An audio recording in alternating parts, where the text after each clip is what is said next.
Good afternoon, ladies and gentlemen. Welcome back here for the second press conference of the afternoon, here on the day 3 of the World Economic Forum annual meeting 2015. We've just actually heard a few minutes ago about an exciting initiative in Latin America regarding bridging the skills and innovation gap. This conference again has very much a regional flavour. I'm delighted to be joined by a panel here to launch the African Energy Leaders Group.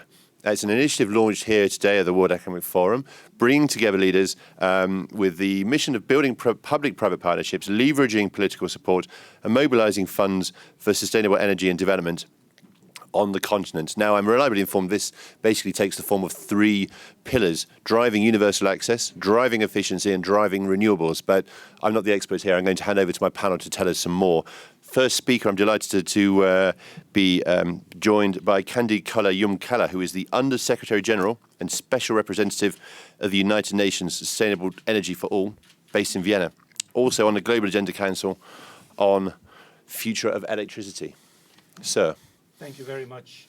We feel honored to say that on behalf of the Secretary General and President of the World Bank, both of whom are the chairs and leaders of Sustainable Energy for All, that this afternoon we're joined by African leaders to launch the African Energy Leaders Group. Why do we need such a group?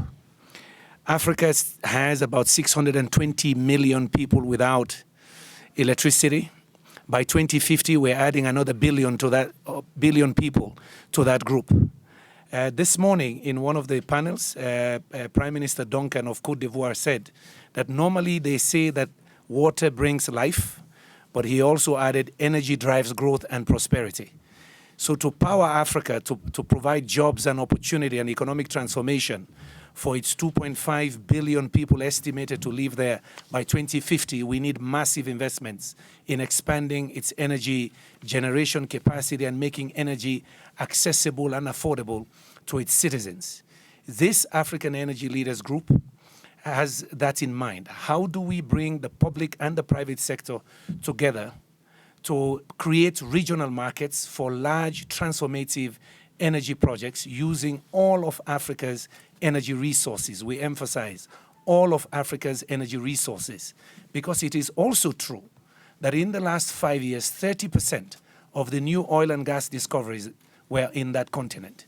So this platform is to create that public-private partnership with with African leaders sitting next to some of Africa's most formidable captains of business, Mr. Aliko Dangote and Mr.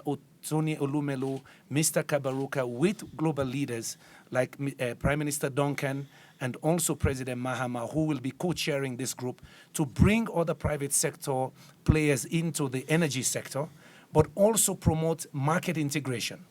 Africa's energy needs will not be met unless we begin to talk more seriously about interconnectivity between countries and also bigger regional projects, some of which have been designed.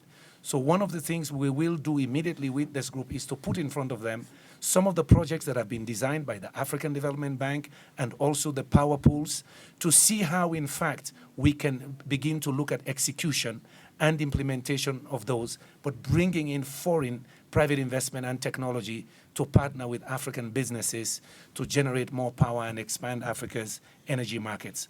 This is the frame we have. We're very pleased that we could partner with the World Economic Forum. I've been serving on their different global agenda councils for Africa, the future of Africa, and now the future of electricity. And we believe there is a convergence here. To achieve sustainable development in Africa, it cannot be done without expanding its power base. Thank you. And please, sir, my next speaker is Daniel Kablan-Duncan, the Prime Minister of Côte d'Ivoire. Please give us your views as a head of government on the meaning, the significance of this group. Well, I must say that what Mr. Yumkala said is really important for all of us. Electricity is at the base of development anywhere, but mainly in Africa. Well, as far as Côte d'Ivoire is concerned, we have our production capacity now is 1,650 megawatt. And this year we want to reach 2,000 megawatt. And by 20 2020, we want to reach 4,000 megawatt. We want to double the capacity. So that's a big challenge, of course, for all of us. And, well, our aim is that the private sector should be the engine of building the thermal power plant and also the dams to give the electricity in the country. Well, for the time being, we have 70% of the electricity is come from using the gas we produce offshore, and 30% by hydroelectric dam.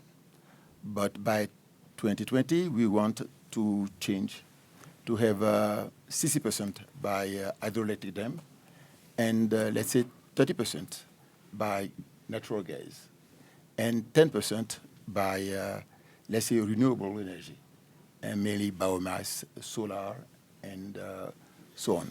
So that's a big challenge for us. And for the time being, the coverage of the country in electricity is 45%.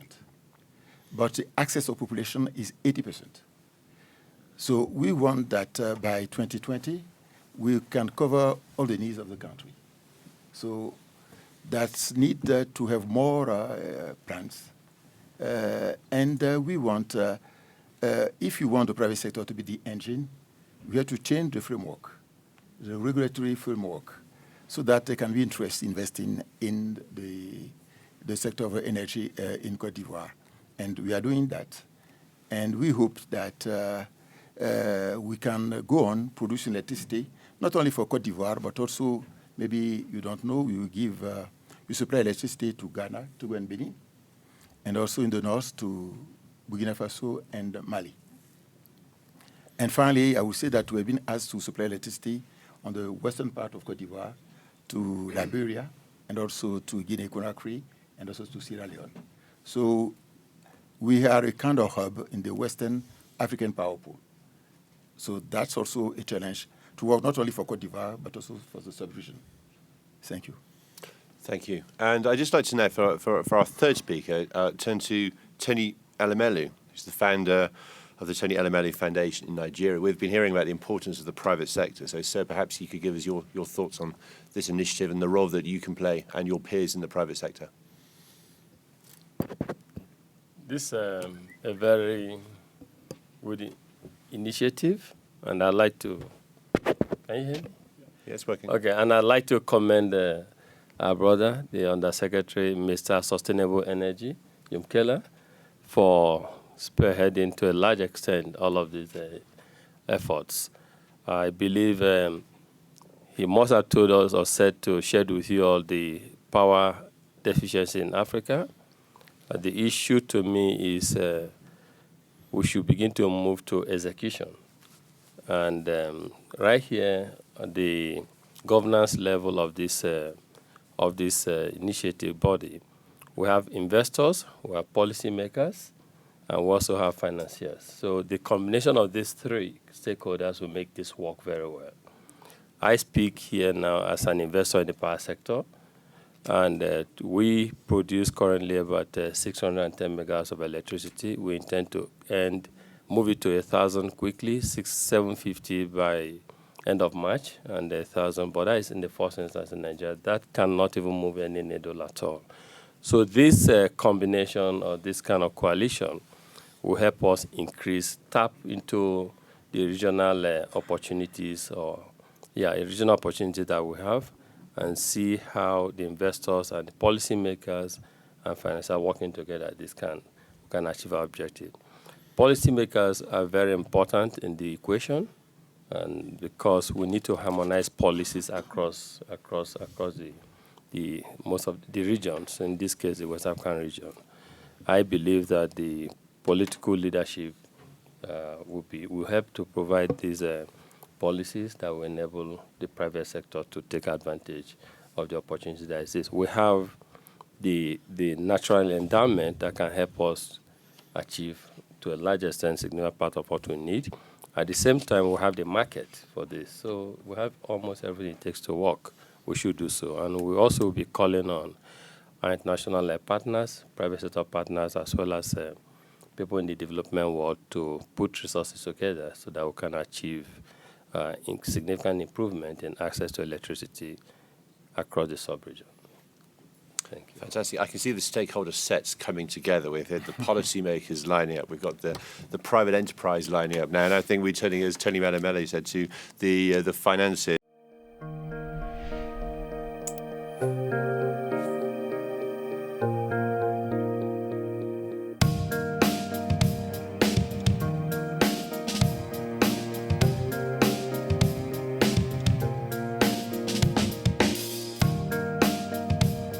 We are in Israel once again, and this is a new series of leadership conferences that we're doing. And now we're kind of moving into a shift of our emphasis away from just basic leadership principles in the local congregation to how do we reach the next generation.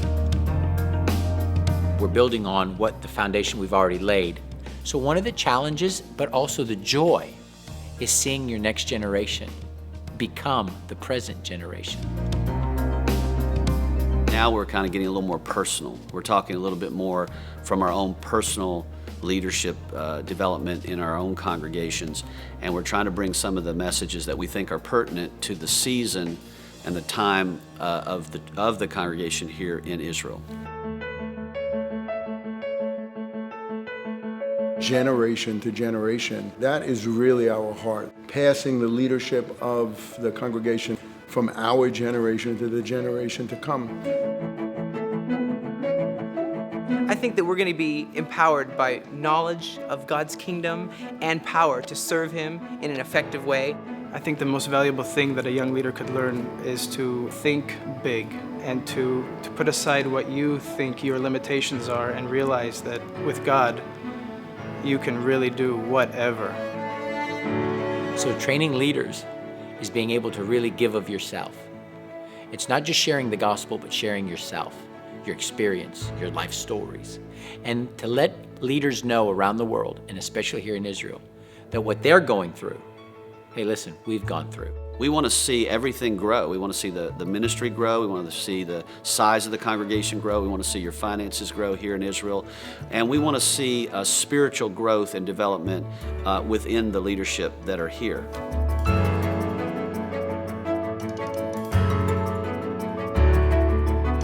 This is a pioneering work here.